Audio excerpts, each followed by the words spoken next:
Aproximadamente 300 mil pessoas foram assassinadas de maneira brutal e estima-se que entre 20 e 80 mil mulheres foram vítimas de violência sexual em um acontecimento que foi um dos mais marcantes na história da China. O massacre de Nanquim, ou o estupro de Nanquim, foi um momento bastante turbulento entre a China e o Japão e que gera ali debates até o dia de hoje. Nesse episódio, então, é claro que eu vou te contar tudo sobre esse acontecimento e o que estava rolando ali na época. Além de te falar também o que você pode visitar na China que te conte mais sobre esse massacre. E antes de pular para esse episódio, eu só queria deixar muito claro que ele é bastante gráfico e que o tema de estupro ele vai aparecer algumas vezes aqui. Então eu queria deixar esse aviso caso seja algum tipo de gatilho.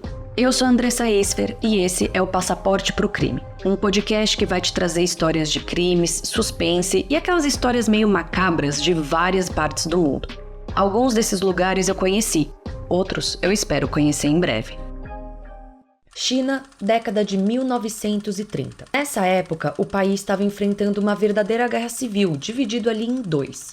De um lado, estava o Partido Nacionalista Chinês, o Kuomintang, e do outro, o Partido Comunista Chinês. Essa guerra, na verdade, tinha começado em 1927, e enfim, o país estava super envolvido nela. Até que em 1937, ou seja, 10 anos depois, o inimigo acaba virando outro e força ali os chineses a se unirem contra esse inimigo em comum. Na verdade, assim, se eu sou bem honesta, esse outro inimigo em comum, ele já era um pouquinho mais antigo do que isso, mas tudo bem, vamos focar aqui nesse período especificamente. No caso, eu tô falando do Japão. Em 7 de julho de 1937, acontece o incidente da ponte Marco Polo, que basicamente, assim, acabou com qualquer possibilidade de diálogo entre a China e o Japão. Aqui eu não vou me aprofundar tanto no que aconteceu antes desse momento que a gente tá agora, mas só pra te dar um pequeno contexto pra gente tá tudo na mesma página, basicamente, o Japão tinha passado por uma baita reforma e agora tava, assim, bastante moderno e bastante forte. Nisso, o Japão entrou numa fase meio expansionista, vamos dizer assim, e ele tava querendo aumentar tanto o seu poder quanto a sua influência ali na Ásia.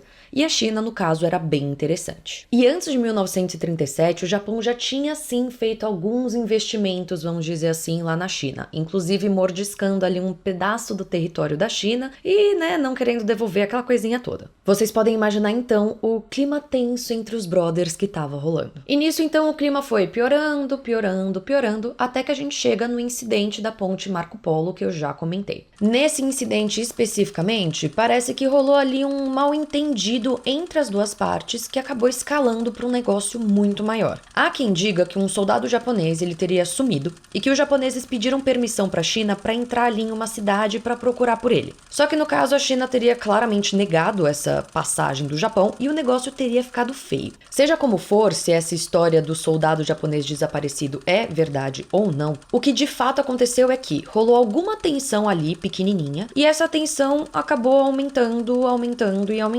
Nisso começou aquela coisa, né? Cada um dos lados ali começou a mandar homem pra lá, homem pra cá, cercar a cidade ali, cercar a cidade aqui, ameaçar acolá, até que um tiro foi disparado.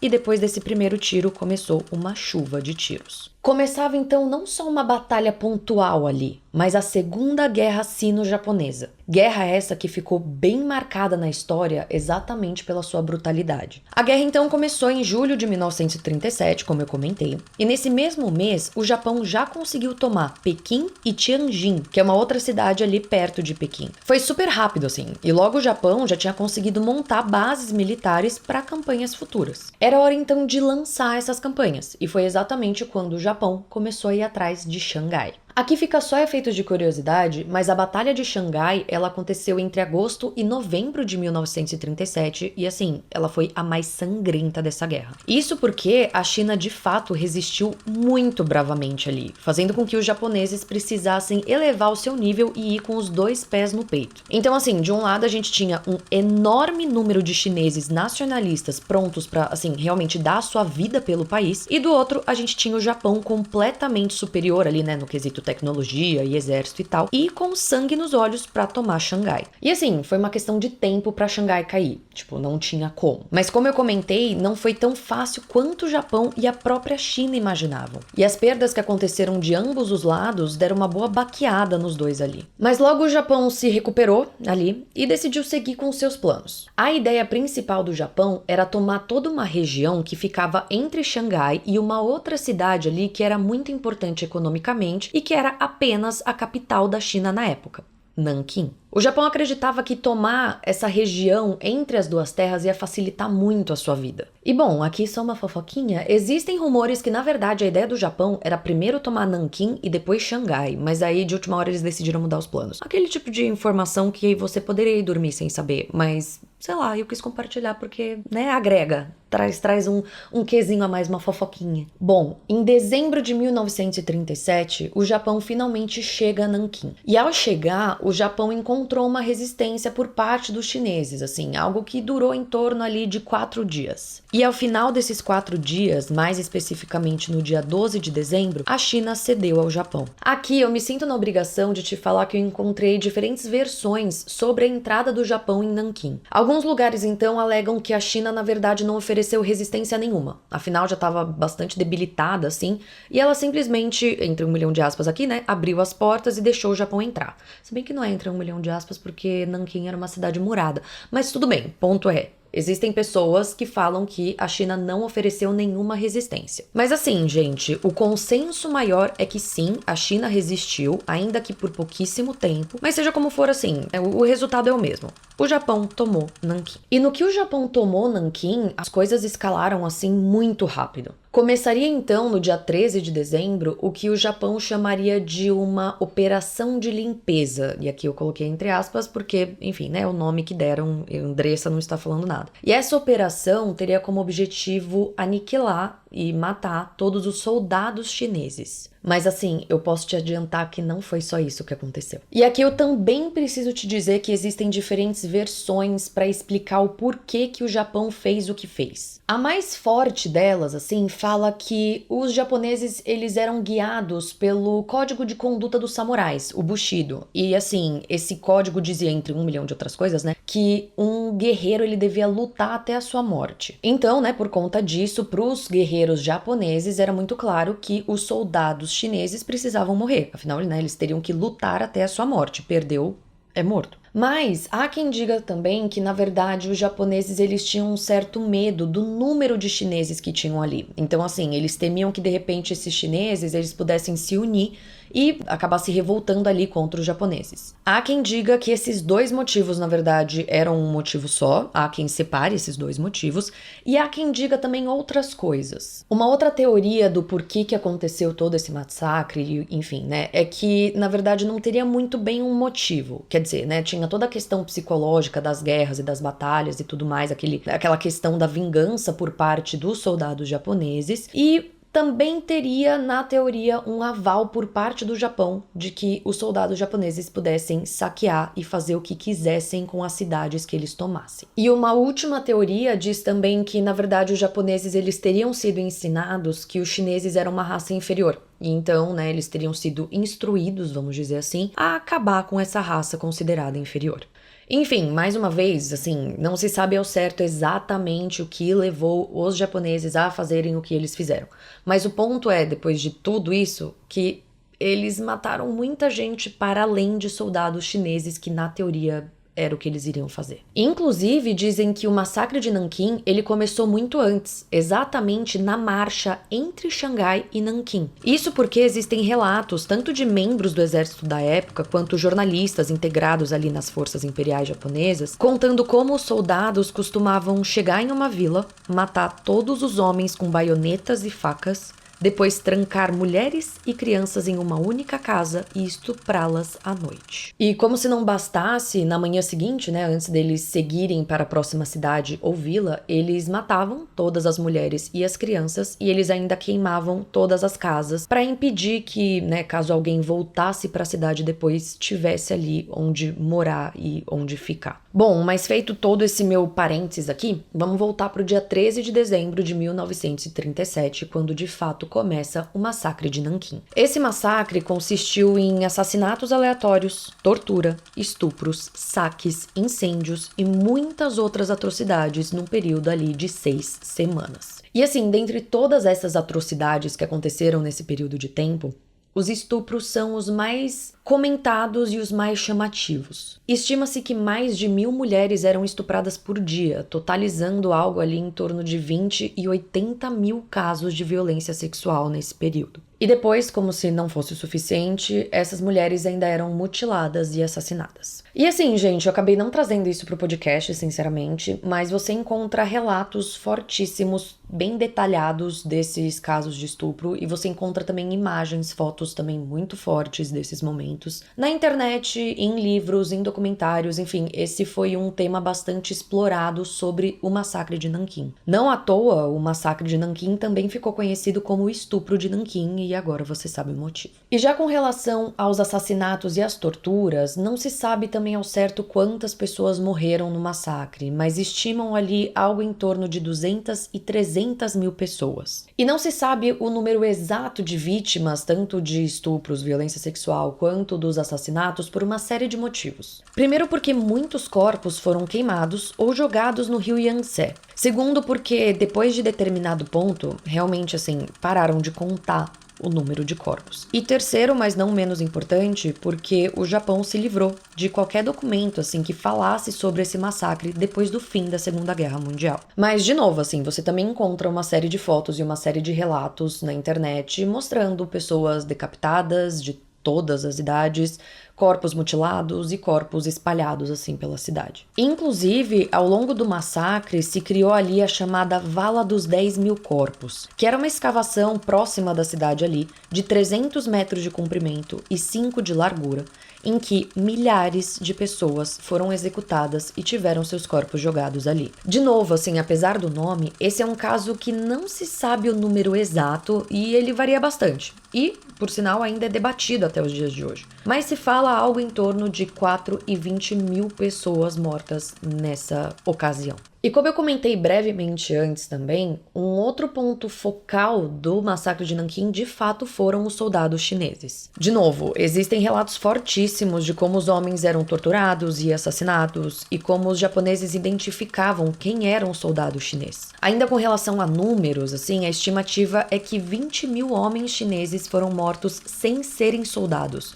por erro mesmo ali dos japoneses que, assim, julgavam que qualquer homem jovem e saudável fosse um soldado. Mas, de novo, aqui, né, gente? Tá, beleza, estavam executando os jovens achando que eles eram soldados, mas crianças e idosos também não foram poupados, então, enfim. É interessante trazer aqui para que você saiba que existem esses relatos e essas justificativas, vamos dizer assim, mas que muitas outras coisas aconteceram também. E assim, gente, se sabe com bastante detalhes o que aconteceu no massacre de Nanquim, também por uma série de motivos, né? Tinham alguns estrangeiros que moravam ali em Nanquim, mas também tinham vários jornalistas que estavam ali cobrindo a guerra e acompanhando tudo. Mas mais além disso tudo, assim, depois do massacre propriamente dito, também foram feitos, né, uma série de documentários e livros também foram escritos, usando exatamente ex-combatentes como fonte, né, entrevistando esses ex-combatentes e também até publicando diários desses ex-combatentes. E focando aqui nesses estrangeiros, eles tiveram uma participação muito importante no massacre de Nanquim, assim. Não botando a mão na massa, mas no caso fazendo um enorme auê sobre o que estava acontecendo ali em Nanquim. Eles, obviamente, né, foram poupados de toda a brutalidade japonesa e eles chegaram a comunicar aos seus próprios países e à mídia estrangeira do que estava acontecendo ali. E ainda nesse âmbito, assim, eu preciso trazer o nome de uma pessoa que foi muito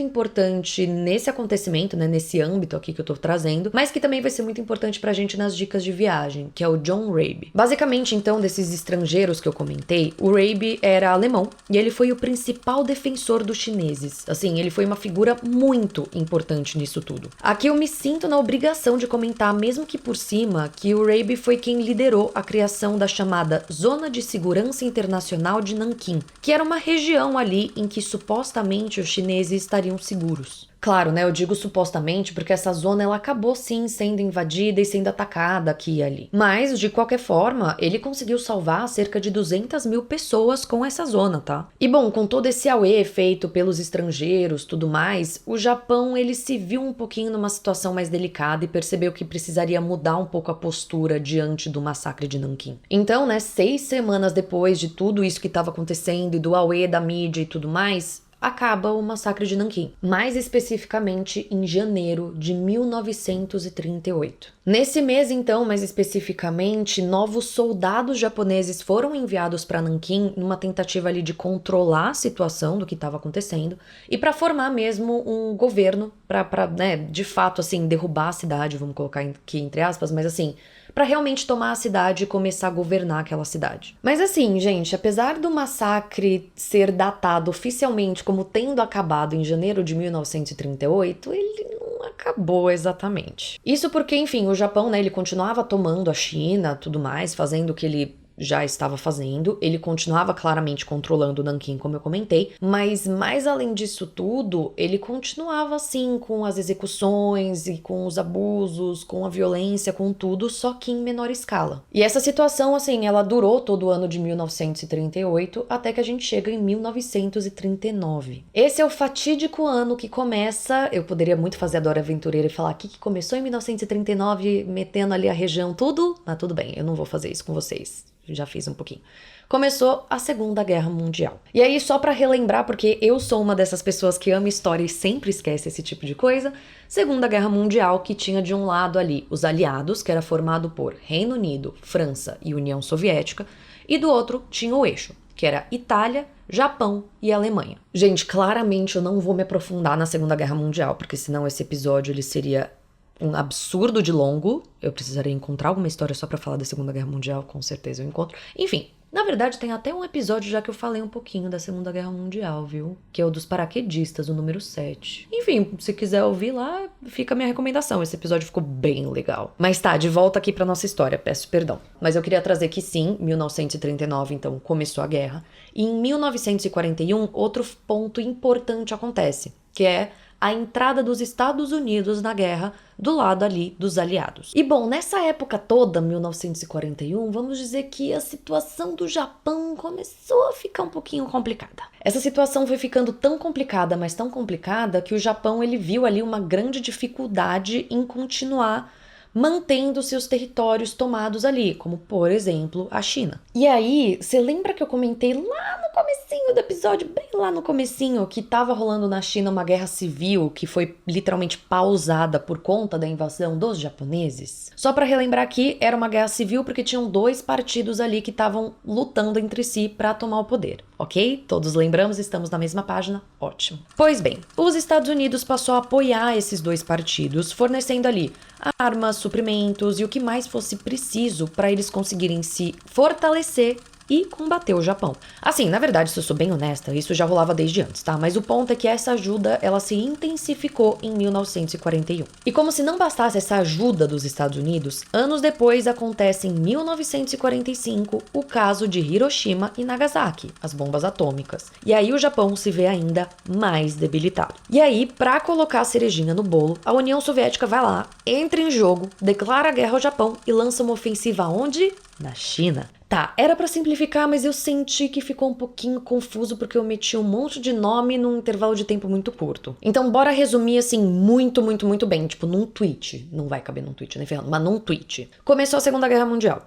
Negócio escalou, aconteceu um monte de coisa, o Japão começou a perder forças e foi perdendo cada vez mais forças. Chegou ao ponto em que os aliados começaram a atacar os japoneses na China. Bom, ponto é, o resumo de toda essa ópera é que no dia 15 de agosto de 1945, o Japão anunciou ali que estava se rendendo, formalizando tudo mesmo no dia 2 de setembro, né, que aí assinou a papelada tudo, e ele saiu da China e de outros territórios ocupados. E eu te trago tudo isso exatamente para deixar claro para você a linha cronológica das coisas. Então, assim, a gente teve o massacre de Nanquim, que foi em 1937 e acabou oficialmente em 1938, mas o Japão só foi de fato deixar Nanquim e deixar a China em 1945, quando ele perdeu a guerra. E com o fim dessa guerra, então, e do massacre de Nanquim e da ocupação japonesa e tudo mais, a China e os seus aliados buscaram julgar ali, responsabilizar os militares envolvidos no massacre de Nanquim. Então rolaram sim esses julgamentos e inclusive figuras muito importantes do exército japonês chegaram a ser condenadas. Mas muitas vítimas e sobreviventes, enfim, acham que muitas dessas penas e dessas condenações assim foram muito brandas. E bom, aqui eu já poderia terminar a história do massacre de Nanquim, mas eu sinto que eu preciso ir um pouquinho só mais além, porque senão parece que ela tá acabando muito do nada. E aí essa continuação ela vai ser muito curtinha, mas o que eu queria te contar só é que assim, com a saída do Japão, da China,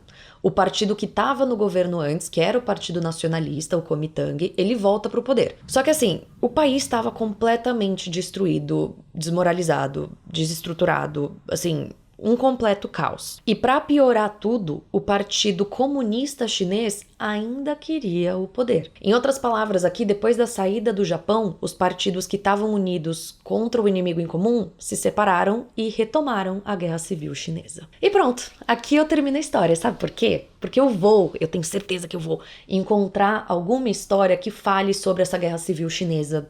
Eu tenho 99% de certeza que eu vou encontrar alguma história boa. Se você tiver alguma recomendação, deixa nos comentários. Mas aí, enfim, eu vou fazer um episódio sobre a Guerra Civil Chinesa, entendeu? E aí eu precisava deixar esse gancho pra te deixar o quê? Curioso e fazer você voltar. Mas bom, dito tudo isso, sim, eu encerro a história do massacre de Nanquim. Mas agora bora pras dicas de viagem e bora te falar o que você pode visitar em Nanquim especificamente que te conte mais sobre o massacre. E assim, gente, sim, nesse episódio eu vou focar na cidade de Nanquim, porque realmente é aquela coisa que eu sempre bato no martelo. Estar no lugar onde as coisas aconteceram é surreal e Nanquim tem muita coisa pra se visitar que é super interessante. Então assim, eu espero que eu consiga trazer esse interesse pra você, assim como trouxe pra mim, tá? Porque, sinceramente, eu fiquei com muita vontade de ir pra China e visitar Nanquim. Mas bom, bora começar. O primeiro lugar que eu queria recomendar aqui é o Museu Memorial do Massacre de Nanquim. Ou em inglês, na verdade, o nome é Memorial Hall of the Victims in Nanking Massacre. Eu acho que assim, gente, a palavra mais usada pra definir esse lugar é imperdível. Literalmente, sério. Todo mundo falou que é completamente imperdível. Do tipo, se você tiver 3 horas, porque ele é grande, se você tiver 3 horas em Nanquim, só visite esse lugar que já valeu muito a sua viagem. Pois bem, como o próprio nome diz, esse museu ele visa contar a história do massacre e honrar também a memória das vítimas. Então tem uma série de fotos, documentos, inclusive relatos de vítimas da época. E assim, é óbvio que esse é um museu muito pesado e triste, porque a história é muito pesada e triste mesmo. Mas eu não vi, de verdade, assim, uma pessoa falando de alguma coisa errada que tinha nesse museu. Assim, eu realmente só vi elogios e gente falando como foi uma experiência muito importante na vida deles visitar esse museu e conhecer mais sobre essa história. Bom, e 2 pontos positivos, na verdade mais de 2, mas 2 iniciais aqui que eu vi de pontos positivos desse museu. Primeiro, que parece que a entrada é gratuita, e aí eu falo parece porque eu procurei no site de tudo quanto é jeito e não encontrei, mas se eu não encontrei preço, assume-se então que é gratuito. E segundo, que parece que tudo tá muito bem traduzido para os estrangeiros, então você pode deixar o seu celular na sua bolsinha e não baixar, não, pelo menos baixe, o Google Tradutor. Mas além desses 2, tem muitos outros pontos positivos também que eu achei muito interessante. Primeiro que parece que tem tours guiados 3 vezes ao dia no museu, e isso eu achei muito bacana. Tours gratuitos guiados, né? E eu achei muito bacana. E outro ponto também que eu achei muito interessante, que eu confesso que eu quis trazer, porque eu não tinha visto isso em outros museus. Pode ser que exista, tá? Mas aqui eu realmente não tinha visto nenhum anúncio sobre eles anunciaram, né? Eles oferecem tanto cadeira de rodas quanto carrinho de bebê pra você alugar ali no tempo que você for visitar o museu. Eu achei isso muito interessante, eu não lembro se eu comentei, mas esse serviço, né, do aluguel também é gratuito. Você só precisa deixar um depósito, tipo, calção, assim, caso dê algum BO, né, pra garantirem que você não vai roubar a cadeira de rodas ou o carrinho de bebê, mas depois eles te devolvem o dinheiro. E eu quis trazer isso porque eu achei muito interessante, né, você que tá indo com a sua família, às vezes você tá indo com uma criança pequena, quer pegar um carrinho, ou às vezes você tá indo com alguém que tem a mobilidade reduzida, de repente, numa cadeira de rodas vai deixar essa pessoa mais confortável. Eu não lembro de ter visto isso em outros museus, mas eu achei uma iniciativa, assim, muito, muito bacana. E se for pra trazer um único ponto negativo desse museu, que eu vou trazer aqui, é que, pelo que eu vi, ele costuma ficar muito cheio aos finais de semana. mesmo, assim. As pessoas recomendaram muito você visitar durante a semana, porque parece que de final de semana lota bastante. E mais além disso, tá? Ele fecha às segundas-feiras. Então, quando você for planejar a sua viagem a Nanquim, tem essas coisas, assim, na sua cabeça, entendeu? Se você for passar só o final de semana, talvez você vai ter que lutar pelo seu espaço dentro do museu. Mas se você quiser expandir ali pra segunda-feira, talvez não seja uma boa ideia, porque o museu vai estar fechado. Entendeu por que eu trago esse tipo de informação? Mas bom, saindo ali do museu, tem um segundo lugar que eu gostaria de recomendar, que é exatamente a casa do John Rabe. Como eu comentei no episódio, assim, rapidinho, o John Rabe foi um alemão que se mudou para Nanquim em 1930. E ele simplesmente, assim, pegou, né, o massacre de Nanquim acontecendo, e ele foi responsável por salvar milhares de chineses. Ele foi uma figura, então, muito importante e muito marcante no massacre de Nanquim. Tanto que, de novo, né, ele é lembrado e ele é homenageado e reconhecido até os dias de hoje. Então, claro, eu quis trazer a casa dele por um motivo que eu já vou comentar daqui a 5 segundinhos, mas por outro também, eu quero que você saiba o nome dele, porque se você for visitar Nanquim, de repente você pode acabar se deparando ali com alguma homenagem a John Rabe e agora você sabe quem é. Mas bom, sobre a casa dele, a casa foi transformada em um museu com diversos pôsteres e fotos, assim, que contam mais sobre a sua vida e o seu papel no massacre de Nanquim. Assim, pelo que eu vi, o museu ele parece ser bem pequenininho, parece que ele tem 6 salas ali, e ele é mais simples, mas pelo que disseram, vale muito a pena. E por fim, mas não menos importante, tem também o Muro da Cidade de Nanquim. Aqui a gente acaba indo pro lado mais histórico da cidade de Nanquim mesmo, mas assim, gente, Nanquim era uma cidade murada, como eu comentei muito rapidinho no episódio, e esse muro, ele foi importante na defesa da cidade. Então, enfim, pode ser interessante você dar uma volta ali, ver a cidade de cima, se imaginar naquela época, sabe esse tipo de coisa? Mas mais pra além disso, muita gente elogiou esse passeio, falando que tem umas vistas muito bonitas da cidade e que é bem legal também, assim, que tá tudo muito bem conservado. Então, claro, apesar de não ser um lugar que vai te falar especificamente sobre o massacre de Nanquim, é um lugar bacana para você conhecer mais sobre a história da cidade, a construção da cidade, enfim, eu acho que valeria super a pena dar um pulinho lá também. E com isso, eu termino o episódio de hoje, episódio que é bem pesado. Eu queria, assim, quando eu tava pensando em fazer esse roteiro, eu pensei em trazer detalhes, né, porque assim, até contando um pouquinho como eu faço esses episódios, eu faço primeiro uma pesquisa inicial e depois eu aprofundo essa pesquisa. E na pesquisa inicial eu pensei, nossa, eu vou, conseguir trazer detalhes e tudo mais. Mas, nossa, eu achei, assim, um pouquinho pesado demais. Mas, enfim, eu espero que vocês tenham achado interessante essa história. Eu, particularmente, me interesso muito, sobre história propriamente dita, então pra mim foi muito interessante encontrar essa história sobre essa cidade e aprender um pouquinho mais sobre o que aconteceu ali, o que estava acontecendo na China também antes dessa guerra com o Japão e tudo mais. Então, enfim, pra mim foi uma história muito interessante, eu espero que pra você também tenha sido. E mais além disso, eu espero que você tenha ficado interessado em visitar a China, porque eu com certeza fiquei. E aí, se você for pra lá e visitar Nanquim, por favor, poste coisas nas suas redes sociais e me marque. Eu tô no @AndressaIsfer no Instagram e eu descobri recentemente que no meu TikTok é andressa.isfer, eu não sabia do ponto, descobri recentemente, mas tô lá. Se você postar alguma coisa, me marca, eu vou adorar ver. E é isso, gente. Finalmente encerramos o episódio de hoje. Antes de finalizar propriamente dito, eu só queria te pedir, por favorzinho, de você compartilhar esse episódio com aquela pessoa que você acha que vai gostar, ou episódio ou podcast. Se você gosta do Passaporte pro Crime, considere apoiar a gente. Você pode entrar ali na Aurelo, o link tá na descrição do episódio. E lá na Aurelo você vai ver que você tem várias opções ali de como apoiar esse projeto e isso vai me ajudar bastante. E para além disso tudo, claro, os lembretes de sempre, o Passaporte pro Crime tá disponível em todas as plataformas de streaming. A gente tá também em vídeo no YouTube e no Spotify. E assim, na maioria das vezes eu consigo trazer muitas imagens para ilustrar essas histórias que eu conto. Essa de Nanquim foi um episódio que eu consegui trazer bastante imagem. Mas nos mais antigos também, às vezes eu consigo trazer pinturas, desenhos, gravuras, tem bastante coisa bacana. E acho que é isso. Acho que eu falei tudo que eu tinha pra falar. Mais uma vez, não lembro se eu agradeci. Eu espero que eu tenha agradecido, mal educada. Mas mais uma vez te agradeço por ter chegado até aqui, caso eu já não tenha agradecido antes, mas se eu tiver também agradeço 2 vezes. E é isso. Então, um beijo e até o próximo episódio, onde eu vou te levar pra alguma outra parte do mundo.